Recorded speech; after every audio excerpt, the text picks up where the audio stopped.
শুভ দুপুর বন্ধুরা, বসে গেছি কিন্তু লাঞ্চ নিয়ে।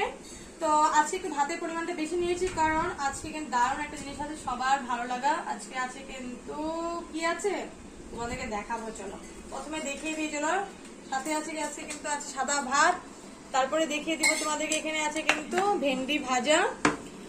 ভেন্ডি ভাজা আছে বটবুটির সাথে ভেজেছিলাম, ভেন্ডি বটবুটি একটু করেছিলাম, দুটো একসাথে ভেজে নিয়েছিলাম। সাথে এখানে আছে দেখো বুটের ডাল, সকালে বানিয়েছিলাম, তো একটু করে বুটের ডাল আছে, সেটা বাচ্চারা খাবে।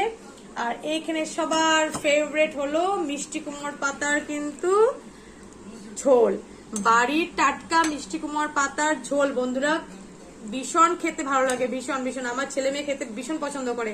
আর যেহেতু বাজারের না, কিন্তু একদম বাড়ির টাটকা, একদম সকালবেলা উঠে নিয়ে এসেছে আর বানিয়েছে, কিন্তু ওদিনও বানিয়েছিলাম। ছেলের খেতে অনেক ভালো লেগেছিল বলে আজকে আবার বানিয়েছি। আর সাথে আছে আজকে এখানে ডিম কষা। ডিম কষা না, বেশি ঝোলও দিইনি,